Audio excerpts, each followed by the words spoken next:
Bueno, ¿qué tal? ¿Cómo están? Aquí estamos en una emisión más de su canal 4, Desmenuzando el Contacto Extraterrestre. Ahora tenemos un tema muy interesante. Tenemos a un invitado de lujo, al señor Ignacio Velázquez, que nos va a hablar acerca de un tema muy específico acerca del fenómeno OVNI. El fenómeno OVNI tiene muchas facetas. Ya lo hemos hablado y lo vamos a seguir investigando en este canal. Una de las facetas es lo que nos va a explicar aquí es Ignacio Velázquez, es la cuestión de las palabras sagradas, los mantras que se relacionan junto con los ángeles y los ovnis, que es una relación muy interesante acerca de esa proyección que tenemos acerca del fenómeno ovni, que no nada más es tecnología, tuercas y tornillos. Parece ser que hay una especie de doctrina filosófica acerca del bien para la humanidad, lo que son los ovnis, el Merkabah. Vamos, que nos explique todo eso ahora nuestro compañero Ignacio Velázquez. Aquí lo tenemos para que usted nos explique algo acerca de ese tema. Ignacio Velázquez, pues muy bienvenido. Esperemos que nos expliques algo acerca de lo que nos puedas explicar acerca del fenómeno ovni, los ángeles, el Merkabah. ¿Qué nos puedes decir al respecto? Bueno, mira, yo inicio en el año de 1975 con la parte de la experiencia del fenómeno OVNI. Sí. Esta experiencia es una experiencia en la cual yo veo una bola de fuego gigantesca que es pura energía, y esta energía se mete dentro de un dentro del campo, porque era una parte trigal por allá de aquel lado del Estado de México. Y entonces yo tengo pues la edad exactamente de esos 13 años, 14 años, en los cuales es para mí muy importante, porque de ahí inicio yo la parte de la investigación con el fenómeno OVNI. Entonces, dentro de la parte, en ese momento yo estaba estudiando latín y etimología grecolatina. Entonces, posteriormente ya me encuentro con otro maestro, salgo de ese lugar, y esa misma noche yo le digo a las personas, al otro día les digo que si ellos no habían visto una bola de fuego, ¿no? Entonces ellos se agarraron y me dijeron, esos son brujas. Entonces, como fue mi primer avistamiento, para mí fue algo muy interesante, porque yo desconocía toda esa parte que tiene que ver con, ahora ya lo entiendo en la parte del fenómeno OVNI. Así es. Ahora yo lo entiendo dentro de la parte pues de la investigación, del trabajo, y la diferencia entre el vehículo de luz y las naves de metal, ¿no? Entonces, en este punto, haz de cuenta, inicio mi búsqueda, y lógicamente entonces mis amiguitos, éramos 80 en un dormitorio, entonces me dicen, oye, ¿sabes qué? Que eso que tú viste son brujas. Y pues yo me quedé así con el rollo de las brujas. Entonces posteriormente ya salgo de ese lugar y me voy a un grupo, que ese grupo lo manejaba un maestro que se llamaba Rogelio Blanco. Entonces Rogelio Blanco tenía una serie de grupos de meditación que era conocido como Alfa La Base número 9. Entonces, en ese grupo él daba enseñanza, y un amigo que era Margarito López Cruz. Entonces Margarito López Cruz nos enseñaba a pintar algunos símbolos como el árbol de la vida, como el tarot y otras cosas, y también nos enseñaba a pintar el ave fénix. Entonces, posteriormente ya nosotros empezamos a salir con Rogelio Blanco a los lugares, que son los lugares de las pirámides, las aberraciones de espacio y tiempo conocidas ahora, precisamente Teotihuacán, Cuicuilco, el Templo Mayor, Malinalco, Tepoztlán y Palenque, ¿no? La ciudad de las siete tribus nahuatlacas, que es Chicomostoc. Entonces, posteriormente, ya después de hacer todos esos recorridos, para mí fue muy esencial el poder entender primero qué es la parte de los lenguajes sagrados.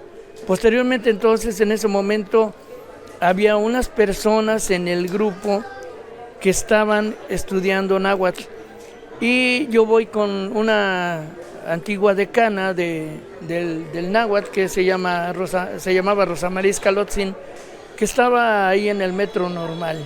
Entonces, su esposo se dedicó y encontró parte de la parte del Nepohualtzin, del contador antiguo que utilizaban los aztecas, y ya llevaba yo 1 año y medio ahí con ellos. Entonces, posteriormente, yo le pregunto a mi maestro, a Rogelio Blanco, yo le pregunto acerca de cuál es el lenguaje más poderoso de la tierra. Y entonces agarra y me dice, mi maestro, no, dice, pues, ¿sabes qué? El hebreo. Y entonces yo, dice, mira, ¿sabes qué? Si quieres, ahí está Gloria, que trabaja en el CELE. Ella te puede llevar al CELE, y entonces pues ahí te inicias en la parte del hebreo. Entonces me esperé a que fueran las inscripciones, llegué con Gloria, porque yo no conocía la UNAM, y entonces me meto a estudiar hebreo. De ahí me paso como 7 años en la parte del estudio de las lenguas, y comienzo a entender la parte de identificación del trabajo, precisamente en el estudio de las lenguas, en el estudio también igual de la Cábala, en el estudio de los ángeles. ¿Por qué? Pues porque mi maestra me pide un libro para llevar dentro del estudio del judaísmo, ¿no? Entonces me dice, ustedes tienen que traer, a todo el grupo, ustedes tienen que traer tendencias de la mística judía. Y entonces en ese momento el autor es Gerson Scholem, que es un judío muy, muy importante. Y entonces voy a la librería y llevo tendencias de la mística judía. Entonces me chuto todo el libro, y es la primera vez que yo tengo interacción con la palabra Merkaba, ¿no? Porque en ese momento yo agarré y dije, bueno, pues ya leí el libro, ya entendí lo que es más o menos un bosquejo del judaísmo, y exactamente ya con el punto de la palabra Merkaba, comienzo a investigar, independientemente de que aquí mismo, en esta misma zona, me llegan otros libros importantes. Uno de ellos es el libro de Cábala de Shimon Halevi, que Shimon Halevi tiene 4 lecciones en su primer libro que son muy importantes para poder distinguir los nombres divinos, los arcángeles y los ángeles, y nosotros que estamos aquí en el plano tridimensional. Posteriormente, entonces, ya agarro y digo, bueno, pues ya tengo la parte del conocimiento de Cábala, y posteriormente también igual me llega el libro hebreo de Enoch. Bueno, todos los libros es un compendio, el libro de los libros de Enoch, porque viene el etiópico, viene el libro eslavónico, viene el libro hebreo, viene el libro arameo, y viene otro libro que es el copto. Independientemente del Midrash de Enoch. Y entonces ahí yo me voy dando cuenta que hay una parte que está muy encriptada, aún a nivel mundial, para poder entender el judaísmo. O sea, tú no puedes entender el judio-cristianismo de la noche a la mañana. Y no lo puedes entender porque no tienes esos libros. Así es, pues vemos que muy interesante lo que nos relata aquí el señor Ignacio Velázquez. Después de una experiencia que él tiene con bolas de luz, se interesa directamente por el estudio de las lenguas, los sonidos. Encuentra ciertos maestros que él nos está relatando del náhuatl, encuentra ciertos maestros que le dicen que pues las palabras de poder se encuentran en la lengua hebrea. Qué interesante. Relacionado todo esto con el fenómeno ovni, vamos a ver poco a poco lo que son las mantras o palabras de poder, que una palabra, el sonido, ejerce ciertos efectos sobre sobre el mundo físico. Qué interesante lo que nos está relatando aquí Ignacio Velázquez. Tuvo una experiencia, ¿verdad?, donde pues algo le dijo, vamos a investigar, se metió a investigar años, nos está relatando años a investigar lenguas, que no es fácil, una lengua saberla de manera completa es dificilísimo. ¿Qué nos puedes decir después de esas palabras tan interesantes como Merkabah, que nos estás diciendo, autores como Simón Levi? Yo he escuchado por ahí otros autores como Philip Berg, otros acerca de la Kabbalah, esta teoría, esta ciencia tan interesante de los sonidos, de los números que rigen todo nuestro mundo físico y que están relacionados con el fenómeno ovni. Esa palabra Merkabah, nos has comentado que el estudio de los ángeles y los ovnis tienen que ver algo al respecto. ¿Qué nos puedes platicar algo al respecto sobre esta relación tan interesante, ángeles y ovnis? Y Kabbalah, obviamente, las palabras de poder. Así es. Mira, uno de los puntos interesantes fue que yo, después de haber estudiado estos libros, entonces entra la parte iniciática dentro de la mántrica, ¿no? Que me encontré por ahí un libro que fue muy interesante para mí, que era de un señor que estaba en la parte masónica y que él hizo una descripción acerca de los lenguajes, porque los lenguajes se van describiendo por hertz, que es la parte vibratoria, ¿no? Entonces, a la hora que yo estoy estudiando las lenguas, entonces en su estudio él te decía, mira, ¿sabes qué? Que el francés mide 4000 en vibración, el inglés y el ruso miden 8000, el español mide 8500 y el hebreo mide 12000. Entonces, cuando tú vas tocando las palabras sagradas, de alguna manera tú necesitas o quieres crear una conexión, ¿no? Entonces, dentro de esta parte de esta conexión, hubo algunas experiencias las cuales se volvieron a repetir exactamente con el vehículo de luz. Una vez estábamos nosotros en la del Valle, en una calle que se llama Pestalozzi, y entonces allí en Pestalozzi, mi amigo tenía un grupo de meditación. Terminó la clase de él y posteriormente esa misma bola de fuego bajó enfrente de nosotros a 5 metros.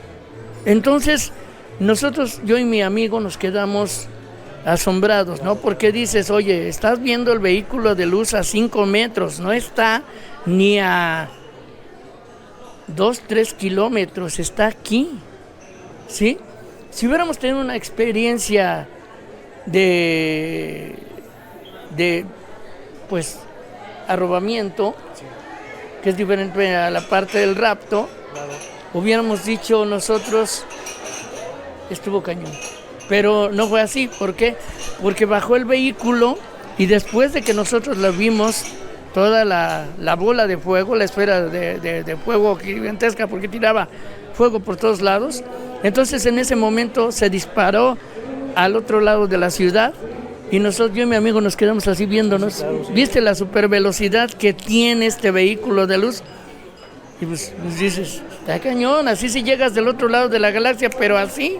En instantes, sí. Así es, en instantes. Entonces, esto me quedó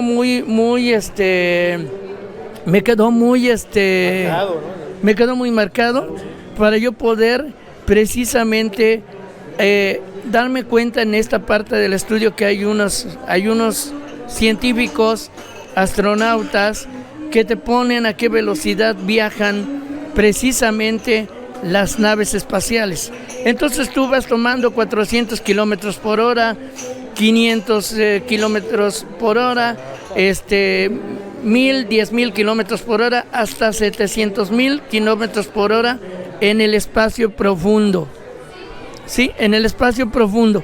Entonces, ahí es donde nosotros agarramos y decimos, si nosotros entramos a obtener información, por ejemplo, de que la luz llega a nosotros a 300,000 kilómetros por segundo, entonces hay estrellas que pueden tirar su luz a 13,000 millones de kilómetros por segundo.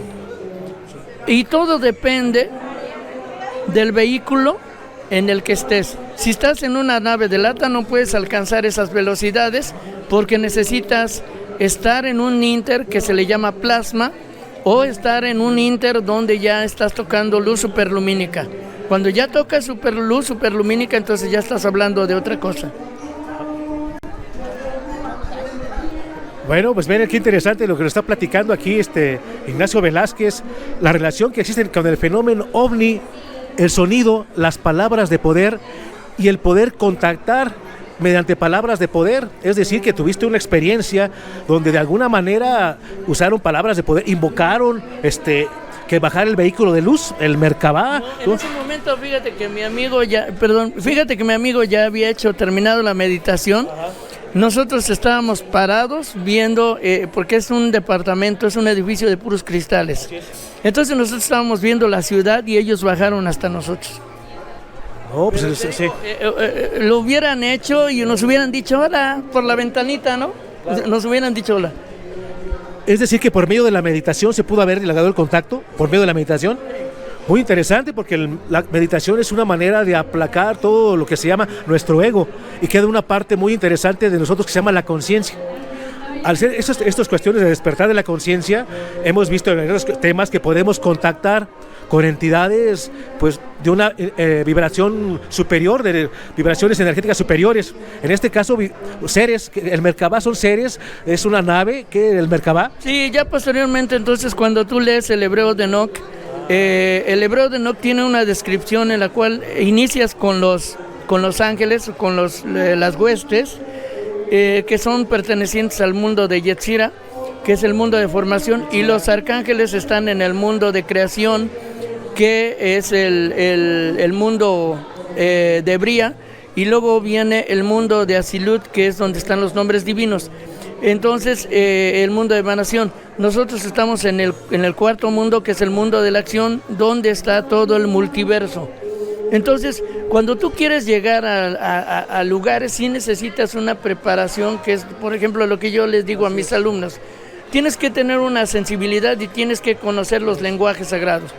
¿Por qué? Porque, por ejemplo, si tú quieres activar tus chakras y vas a trabajar Muladhara, Muladhara, Muladhara, Svahisthana, Svahisthana, Svahisthana, Manipura, Manipura, Manipura, Anahata, Anahata, Anahata, Vishuddha, Vishuddha, Vishuddha, Agna, Agna, Agna, Sahasrara, Sahasrara, Sahasrara, estás utilizando sánscrito.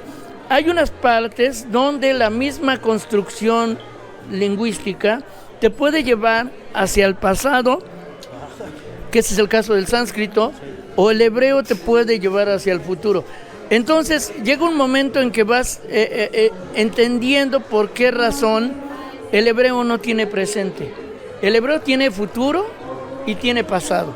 El sánscrito tiene otro tipo de estructura, la cual te lleva a conocer tus vidas pasadas cuando tú entras precisamente a la parte de apertura de chakras. Pero la parte, te das cuenta desde inicio en la construcción gramatical o la construcción del estado del verbo. ¿Sí? Y entonces en ese punto agarras y dices, no, pues si me lo hubieran dicho así, pues lo hubiera entendido desde el principio, pero no es así. No, porque tienes que exactamente haber pasado estos 3 años y medio que llevas en el lenguaje para poder entender esta estructura analítica, ¿no? Gramatical. Y entonces, en ese momento, te digo, para mí fue un poquito y muy importante el llegar, en este caso, por ejemplo, en el caso de Rogelio Blanco, me decía, le digo, maestro, ¿por qué yo no veo como las demás personas ven? O sea, yo no estoy, de repente ellas decían, ¿qué vieron después de la meditación? Y no, pues es que, maestro, yo vi esto y esto y esto. No veías nada. Y yo le decía, maestro, yo no vi nada. O sea, ¿cuál es el meollo? ¿Por qué ellas sí ven y yo no? Y entonces ya me decía, mira, trabaja tus chakras de 3 a 5 de la mañana. Pues ahí me tienes, brother, en un año, todos los días de 3 a 5 de la mañana. Y entonces, a final de cuentas, ya cuando lo entiendes a nivel científico, pues te das cuenta que tienes la parte de golpeteo de la energía estelar. La energía de las estrellas en ese momento, tienes que saber qué constelación tienes arriba, porque si tienes, en lugar de los positivos, tienes a los negativos, pues pum, vale, te va mal, ¿no? Que eso es lo que, por ejemplo, luego dicen, es que fuimos al foco tonal, pero no nos fue bien, o fuimos al foco tonal, pero sí nos fue bien. Bueno, es porque depende de la constelación que tienes arriba. No sé si ustedes vieron la película Contacto, con Judy Foster. Entonces, ellos tienen las antenas y la mujer agarra y dice, tienes que guiar las antenas al lugar estelar de donde estás recibiendo la emisión. Esto es lo mismo con tus 7 centros de energía chakra. O sea, los tienes que dirigir exactamente al lugar estelar arriba. Y te digo, hay peripecias buenas y hay peripecias malas, porque ellos viajan a través de esos túneles o de esos rayos que ellos están emitiendo en ese momento. Y tú puedes tener una experiencia buena o puedes tener una experiencia mala dependiendo de la constelación que tengas arriba. Depende de lo que está en ese momento. Lo que está en ese momento. Ajá. Pues miren.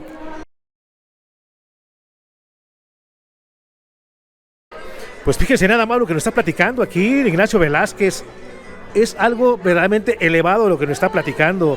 Ya nos está hablando de chakras. Miren, los chakras, para que ustedes sepan, son unos centros energéticos que tenemos los seres humanos en el mundo espiritual o en el mundo astral y se convergen con el mundo físico. Cada chakra converge a una glándula de secreción. Digamos, el chakra Vishuddha converge con la glándula tiroides, el chakra Sakarrara con la glándula pituitaria. O sea, tienen una manifestación en el mundo físico. Esos son los centros energéticos que él dice que se activan con ciertas palabras de poder. Fíjense hasta dónde estamos llegando, y relacionadas para contactar por medio de la meditación. Imagínense nada más con entidades, digamos, extraterrestres o paradimensionales que ya usan ciertos portales dimensionales. Y que si los dos contactamos se manifiestan de acuerdo a la constelación que en ese momento está pregonando. Ya estaba hablando de bastante elevado lo que nos está platicando aquí Ignacio, de veras, qué interesante, qué invitado de lujo. Y miren, ahora yo quisiera preguntarle, mira, bueno, ¿tuvieron ese contacto después de esa meditación con ese Merkabah, esa nave, energía de luz, manifestación? ¿Hubo algo más? ¿Hubo algún contacto? ¿Hubo algún mensaje? ¿Algo más después de esa experiencia? Fíjate que posteriormente ya llegaron otra serie de experiencias en las cuales, te digo, tú tienes que trabajar la parte del lenguaje divino. Así es. Entonces yo me volví muy específico en comprar los textos antiguos, Zohar, Sefer Yetzirah, la Cábala, el mismo hebreo de Enoch, que me lo regaló una amiga, y así sucesivamente otros documentos como el Talmud, todo este tipo de experiencias, independientemente de los documentos que tenemos nosotros en México, ¿no? Porque a final de cuentas todos somos humanos y todos venimos de la misma imagen y semejanza que es Adán y Eva.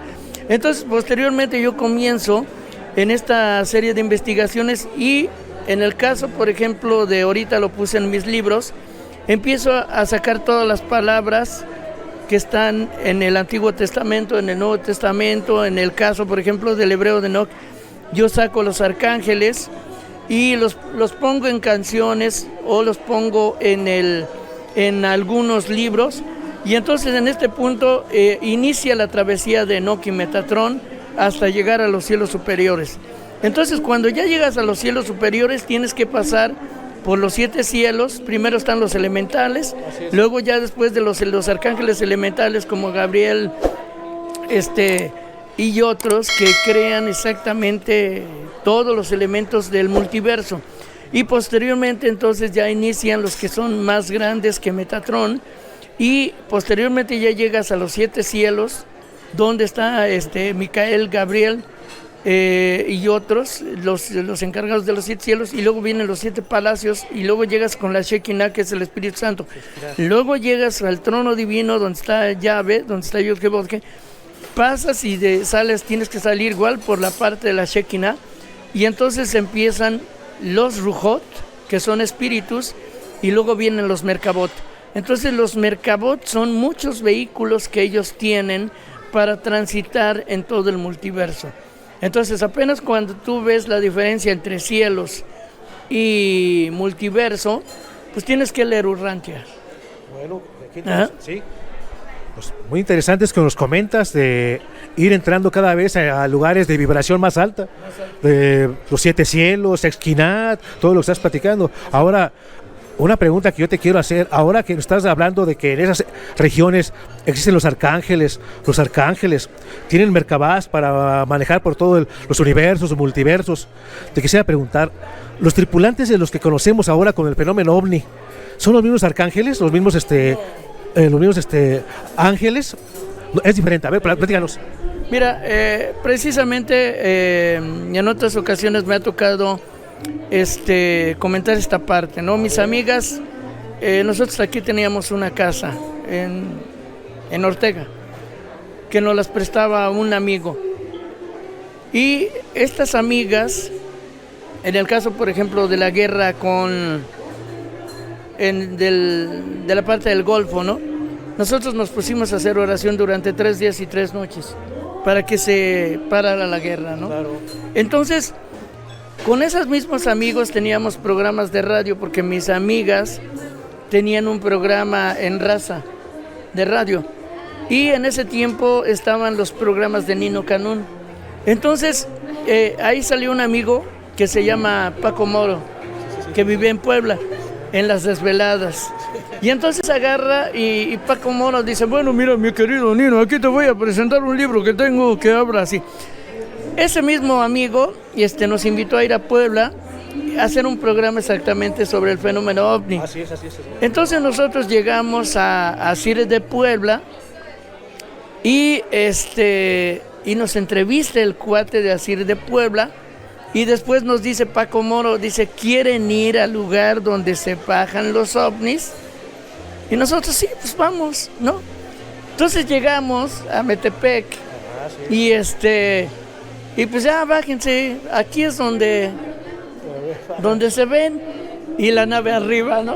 Entonces estaba arriba la nave de lata, entonces la nave de metal. Entonces ven las diferencias, ¿no? Ves las diferencias entre un vehículo de luz Merkabah y ves la diferencia entre una nave de metal. Metálica. Entonces, ahorita vemos toda la diversidad de naves que han entrado en el Popo, y vemos que no nada más hay naves de metal, sino que hay naves de plasma y de otros tipos, ¿no? Entonces, ahorita tiempo yo creo que hacer un análisis en cuestión de naves a nivel mundial puede ser que hasta incluso rebase los catálogos de Estados Unidos y los catálogos de Francia en cuestiones de naves. Sí, lo dudo, sí lo creo. Ajá. Sí lo creo, tenemos aquí en México una diversidad grandísima. Ahora que lo mencionas, Metepec es una de las bases, puntos rojos de apariciones de ovnis. No se diga el Popocatépetl, está considerado ya como un portal dimensional de estas naves. Ahora, mira, dentro de los que estudiamos el fenómeno OVNI, vemos que las mismas naves metálicas de repente ejercen velocidades impresionantes, no alcanzadas por nuestra tecnología, y se convierten como en plasma. O sea, al mismo tiempo es una tecnología que todavía no podemos siquiera imaginar. Entonces mi pregunta sigue siendo, ¿son los mismos o no son los mismos? Y si no son los mismos, ¿qué relación existe entre ellos y la humanidad, nuestra humanidad? O sea, ¿se conocen entre ellos? ¿Qué relación existen o por qué nos visitan? Ahora, los arcángeles están muy relacionados con el fenómeno religioso. Muchos contactados con naves metálicas, digamos, que han tenido órdenes de los tripulantes de los ovnis de crear ciertos movimientos religiosos aquí en el mundo físico. El movimiento de los mormones, digamos, no se siga Rael, pero el contactado Rael, que está haciendo el movimiento raeliano en Francia, y otros, el mismo, digamos, Claudio Pastel, allá en Chile, que hizo un movimiento pseudo religioso allá en una montaña allá en Chile. O sea, ¿qué relación hay de religión? ¿Son los mismos o son diferentes caras del mismo fenómeno? Es algo que nos ha impactado que estudiamos el fenómeno OVNI. Quisiera que nos aclararas esa duda, la verdad. No, mira, yo creo que en diferentes tiempos, por ejemplo, para terminar en esta parte del Hebreo de Enoc, hay una salida de arcángeles también, y después es un tour hacia el trono divino y regresas.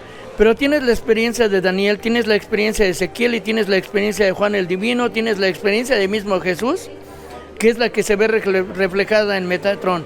O sea, Jesús se transfigura de cuerpo de carne a cuerpo de luz, pero no, ahí no está explicada la transfiguración. La transfiguración está explicada en el Hebreo de Enoc, cuando Metatron se transfigura, ahora sí que completamente. Sobre las partes en las cuales dices los arcángeles son servidores de Dios. Nosotros hasta cierto punto, que es la parte humana, los científicos humanos están identificando la rejilla de la galaxia. La rejilla no de la galaxia, del universo. ¿Sí? Entonces, cuando ya tienes la rejilla del universo identificada, dices, ¿quién no deja salir a las múltiples galaxias fuera de este universo? ¿Cuál es la parte en la cual yo decía de repente no podemos entender eso hasta que no llega un momento en que alguien te dice, bueno, pues es que existen las 4 fuerzas, la fuerza electromagnética, la fuerza nuclear débil, la fuerza nuclear fuerte y la fuerza gravitacional. Así es. Entonces ellos manipulan las diferentes fuerzas gravitacionales y por eso te decía, en el caso de Urantia, yo no conocía el mapa de los multiversos y apenas lo subieron a la red, exactamente el mapa de los multiversos. O sea, nosotros vivimos lo que dice Urantia, nosotros vivimos en el planeta que se llama Ur. Ur pertenece al universo de Nevadón y Nevadón a su vez pertenece al multiverso de Orbontón. Orbontón a su vez tiene otros multiversos, los cuales estos cuates pusieron los mapas, los nombres de los 7 de 13, o sea, cada uno tiene 13 multiversos, pero a la hora que tú te das cuenta, por ejemplo, del estudio de la energía del átomo, los universos no son lineales, son hacia el frente, hacia atrás, hacia arriba, hacia abajo.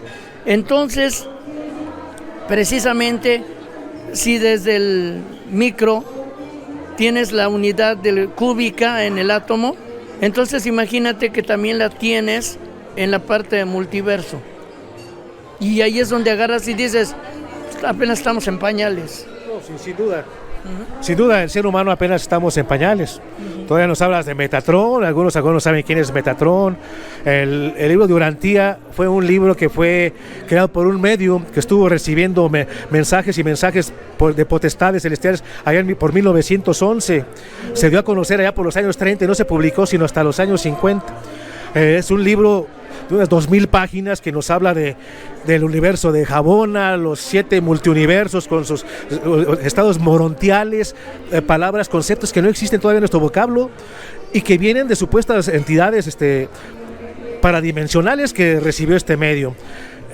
Asimismo hemos recibido información de entidades, se ha escrito la Biblia, el libro de Mormón, muchos libros por ahí que son de mensajes de entidades extraterrestres, paradimensionales. No sabemos qué relación con la humanidad, si realmente quieren nuestro bien, nuestro mal.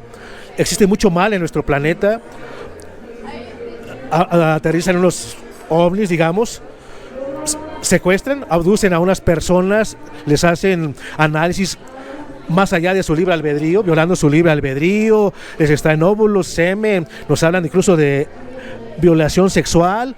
¿Son ángeles realmente? ¿Son demonios? Porque nos hablan que también hay ángeles caídos. También, o sea, es una pregunta que nos hemos hecho los investigadores del fenómeno ovni al respecto. Sí. Por ejemplo, dentro de esta parte de el hacer una religión, cada quien hace lo que su regalada gana se le da en el planeta. Pero eso es por orden de... hasta cierto punto puedes decir, ok, le dieron a fulano de tal de hacer un grupo, pero este grupo en el caso, por ejemplo, de los mormones. Así es. ¿No? Los mormones hasta cierto punto fueron un grupo que era muy elitista y con diferentes reglas. Hasta la fecha, sí. ¿No? Una de las revistas más importantes a nivel planetario sacó exactamente una entrevista con ellos. Y entonces ellos son independientes de la Iglesia de los Santos de los Últimos Días, que son... Sí, los mormones. Sí, otra cosa. No, una cosa son los mormones y otra cosa son la Iglesia de los Santos de los Últimos Días. Entonces te vas dando cuenta de que hay sus diferencias. ¿Por qué? Porque había ciertas reglas, en este caso con los mormones, que ellos vivían de una manera muy especial. Sí, de hecho había el famoso harem. Ándale. Y entonces te vas dando cuenta que esto mismo también igual sucede con otros grupos, los cuales de repente dicen, ok, pues yo recibí información de fulano de tal y me dijo que hiciera esto. Bueno, pues cada quien hace y escucha lo que quiere, ¿no? Y independientemente de esto, el ser o los demonios tienen muchas creaciones que son totalmente aberrantes a la parte de los ángeles. Un ángel no necesita hacerte investigación de genética, ¿no? Porque ya te conoce tu programa. Entonces, cuando tú ves una célula misma ya trae su programación y esa programación se puede repetir en vitro igualita porque la programación ya la tiene interna la célula, ya lo sabe. Entonces, de repente, con otros, agarras y dices, ¿por qué tienes que hacer investigaciones sobre un programa que desconoces? ¿No? El que conoce el programa sabe cómo lo armó. No tiene necesidad de andar buscando algo que no. Entonces, independientemente de esto, te digo, ves muchos casos en toda la ufología que ha sido precisamente con partes de extraterrestres, donde ellos hacen las investigaciones, pero ellos se... Ahora voy a esto, mira, muy interesante lo que nos comentas, pero mira, esos movimientos religiosos que hacen los contactados no es lo que les da la gana, son las órdenes de los que les dan los supuestos contactos. Digamos, Joseph Smith, el creador de los mormones, recibía la aparición del ángel Moroni, supuestamente el ángel Moroni, que le decía que iban a aparecer unas planchas de oro y ahí iba a estar escrito el libro de Mormón, y gracias a eso se escribe el libro. O sea, no fue lo que le dio la gana, era órdenes de allá arriba. Vayamos igual con la cuestión hebrea que comentas. El mismo Moisés manifestaba todas las actitudes de un contactado y contacta con la entidad Jehová o Yahvé, que se manifiesta igual que el fenómeno ovni, de como una nube en el día, columna de fuego en la noche. Esta entidad, al igual que muchos ovnis, esta entidad, Yahvé o Jehová, pedía sacrificios de animales. A ver, voy a eso. Ahora, el fenómeno ovni, hay un caso que se llama mutilación de ganado. O sea, esa entidad Jehová o Yahvé que pedía sacrificios de animales como ofrenda, ¿es un ángel o es un extraterrestre usurpador que nos usa como granja, como decía Salvador Freixedo? O sea, ¿de qué estamos hablando ahorita? Me gustaría mucho tu respuesta. Mira, hay mucha parte en la cual los mismos documentos han tenido una tergiversación. ¿Por qué? Porque Moisés es el que de alguna manera te dice cuál es el principio de este universo, ¿no? O cuál es el principio del multiverso, dentro de una manera muy espiritual, pero es el único que te dice cómo está la creación. Si Moisés no hubiera sido raptado a los cielos superiores y no hubiera visto la creación, entonces te das cuenta de cómo inicia. ¿Por cuál es la diferencia entre las aguas y las aguas de fuego? ¿Por qué? Porque hay unas aguas que se llaman aguas de fuego, que etimológicamente tú le dices la palabra Shamaim, y la palabra Shamaim se une de dos palabras. Primero tienes Maim, que es aguas, y luego fuego, que es la letra Shin. Y entonces esto se remite a la traducción aguas de fuego. Cuando tú tienes Maim, que es aguas, solamente son aguas, que serían las partes dimensionales en las cuales dividimos el multiverso, como las 24 dimensiones, ¿no? Pero independientemente de eso, cuando tú ves otros documentos, entonces ves otros documentos como específicamente de Mormón, y te das cuenta de que ellos llegaron a América desde hace años, hay registros. Así es, ¿Por qué? Pues porque te digo, nosotros todos provenimos específicamente de la fuente que es Adán. Incluso Pacal reconoce, o Pacal no reconoce, sino Pacal conoció a Adán. Y entonces eso lo dejó en la parte de los frisos, donde dices, Adán de alguna manera vivió miles de años, más de los que conocemos.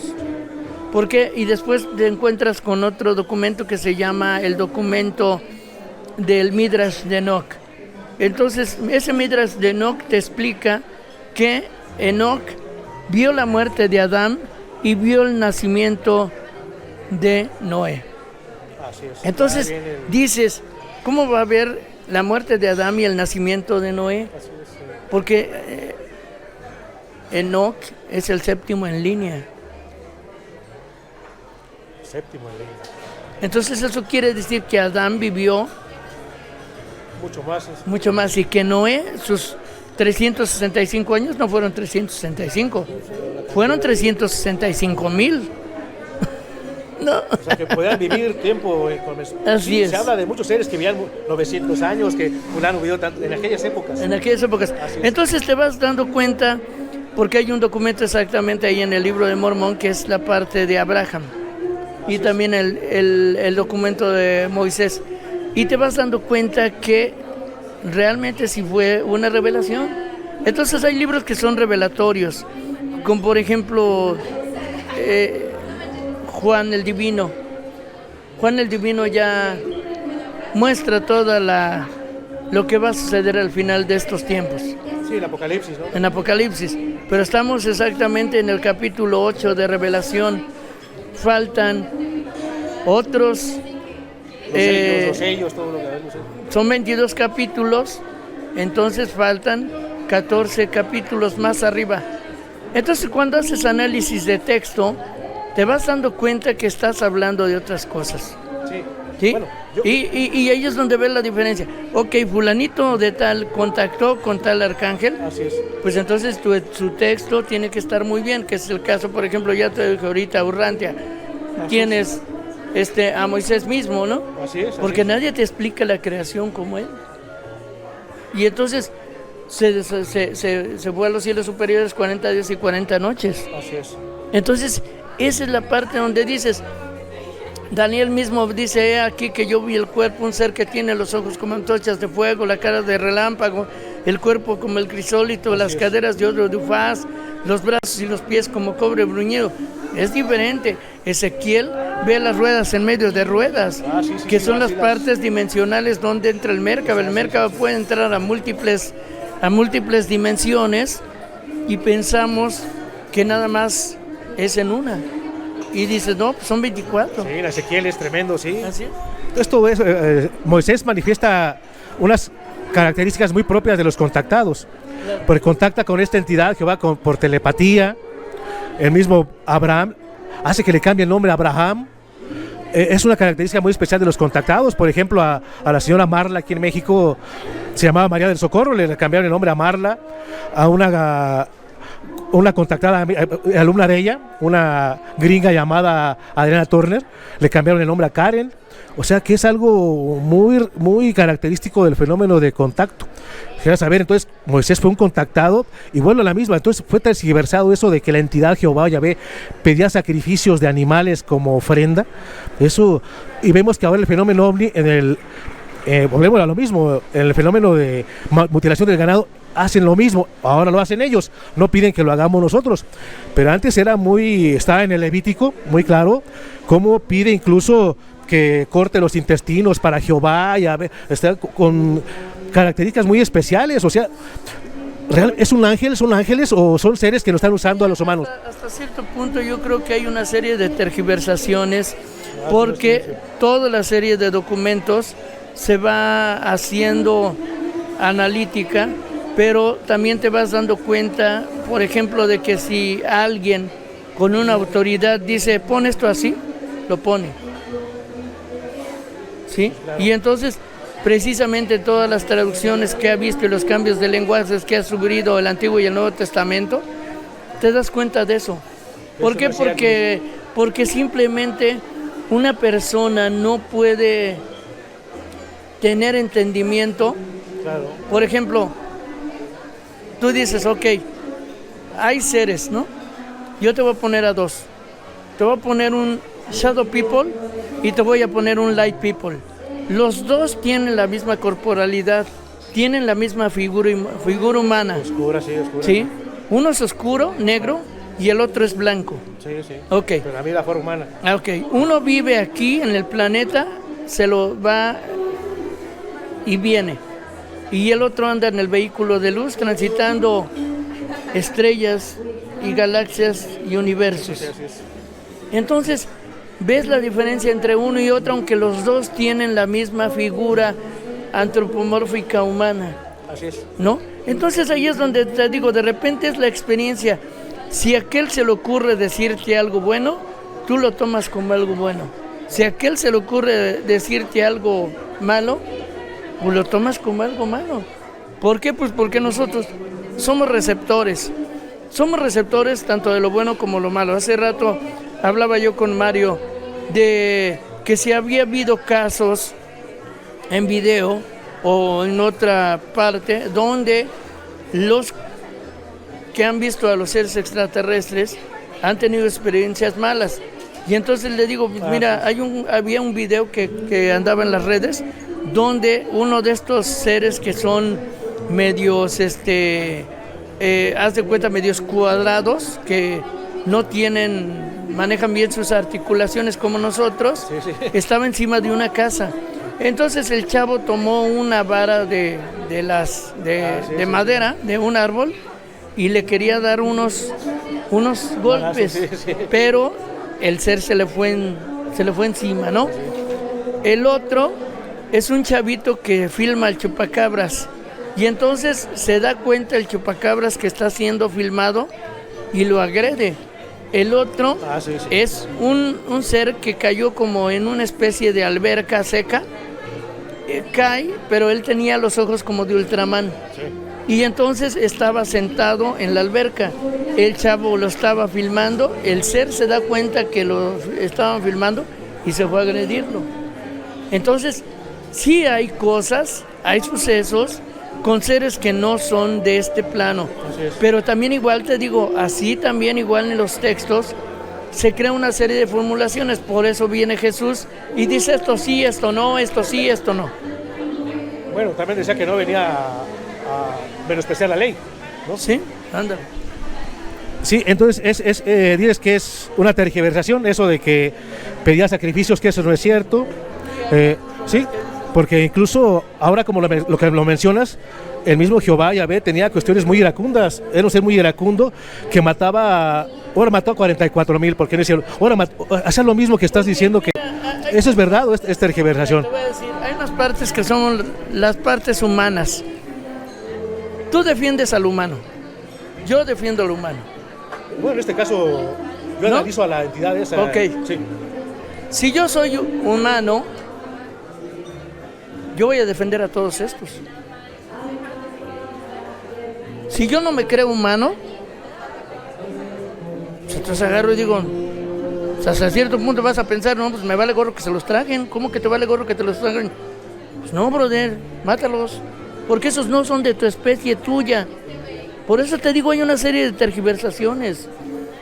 Entonces lo del diluvio que asesina a toda la humanidad también es una tergiversación. Es una tergiversación, ¿por qué? Porque hay una parte donde la parte del diluvio, primero tienes que entender qué es el movimiento de la capa tectónica, cómo se mueven las capas, y ves el proceso de nacimiento de los diferentes continentes. Bueno, pero más allá de eso era una orden de Dios, ¿no? Fíjate, esto no es... De un Dios todopoderoso. Es un Dios todopoderoso, pero es un Dios todopoderoso. Quien rige la pauta en la galaxia es Orión. La constelación de Orión. Después te voy a poner a alguien que yo no conocía cómo se llamaba. Yo sabía de sus investigaciones de él. Y después los de History Channel pusieron el libro. Esta persona se llama Charles Hapgood. Charles Hapgood. Entonces Charles Hapgood tiene varios libros de los continentes perdidos y tiene varios libros de otras... La Atlántida. De la Atlántida y todo eso. Entonces, de los libros de los reyes, ok. Entonces, cuando tú entras a ver lo de Charles Hapgood, el prólogo de Charles Hapgood lo hace Albert Einstein. Y entonces Albert Einstein agarra y dice, mira, nadie me ha pedido que yo le firme un prólogo a alguien más que esta persona. Y yo no se lo firmo a nadie. Se lo voy a firmar a él porque tiene unas investigaciones de primera línea. Posteriormente, él es el que escribe por qué los mamuts de Berezkova fueron agarrados con pastura en la boca. Él es el que hace esa investigación. Sí, que hubo un cataclismo momentáneo. Ándale, momentáneo. Así es, sí, sí. Entonces llega otro investigador que se llama Robert Bauval. Y entonces Robert Bauval te hace una descripción del periodo en el cual la Tierra entra a la zona electromagnética nula. Esa entrada a la zona electromagnética nula es precisamente el punto donde la Tierra pierde el sostén de las 88 constelaciones, las cuales tiran hacia ellos o bajan hacia ellos la parte de la corteza terrestre. Bueno, entonces ellos en ese punto te das cuenta que Orión llega al cenit cada 12,000 años. Cuando Orión golpea los 13,000 millones de kilómetros, golpean a la naranja, desbloquea las otras 87 constelaciones y la naranja se mueve exactamente como una naranja con la cáscara pelada. Es el giro de torsión. O sea que el diluvio sería como un fenómeno cósmico. Es un fenómeno cósmico, pero es un fenómeno cósmico de la constelación de Orión hacia acá. Si tú lo tomas porque... Interesante, sí. ¿Sí? Pues es tu problema. Pero Orión es el que opera, el que rige a los planetas. Marte, su alineación con Orión es en otro periodo de tiempo. Y ellos tuvieron su proceso y se tuvieron que salir de Marte porque Marte entró al vuelco. Entonces te vas dando cuenta que cada planeta es regido precisamente por la energía de Orión. A la hora que golpea Orión, entonces en ese momento las 87 constelaciones, que son energías débiles, de sistemas solares débiles, se quitan. Entonces cuando ya te vas metiendo a partes geológicas, te vas dando cuenta de cómo si no hay tantas estrellas en el firmamento, cambia la corteza terrestre. Si hay pocas estrellas, son poquitos continentes, que esto fue lo que le pasó a Lemuria, a Haití, a todos esos. Pero Atlántida, si te vas dando cuenta de que hay más estrellas jalan la capa tectónica de la Tierra. Todo está relacionado, todo está... Así es, entonces no es problema de... Aquí todos se lo echan a Dios. No es problema de Dios, brother, es problema de los campos electromagnéticos que rigen a la corteza terrestre. Que él hizo todo lo creó él. Por eso, pues sí, todo lo crea él, pero si imagínate, todo, ¿por qué crees que había aquí humanos? Okay. ¿Por qué crees que había aquí humanos después de 10,000 años? Me imagino que también hechos por Dios también. Por eso mismo, ¿quién los bajó y quién los trajo de nuevo acá a Américas y no se conocían entre los europeos y los americanos? Es un misterio, sí, ahí está, porque se los llevó el vehículo de luz y se los trajo. ¿Por qué le dejaron a las momias de Nazca ahí? Porque les valió gorro. O sea, todo ese grupo los dejaron ahí. ¿Por qué dejaron a los gigantes? Hay gigantes aquí en México. Así es. ¿Por qué crees que los dejaron? Porque les valió gorro. Ahorita vuelves a ver a los nuevos gigantes que están llegando y dices, está cañón. Sí, en Rusia hubo los... Ok, en Tlanepantla. En Tlanepantla descendió un gigante. ¿Por qué te das cuenta que hay gigantes de nuevo? ¿Quién se los lleva y quién los trae? Y entonces te das cuenta que no es Dios, bro. Todos le agregamos a Dios porque fulano de tal hizo eso, hizo ese libro. No, pues es que está mal. Yo no investigo, yo no estudio. Bueno, y si yo no estudio, pues digo... Dicen que por ahí que ni una hoja se mueve si no es con la anuencia de Dios. Entonces, tú tienes cierta anuencia de dejar que sucedan las cosas.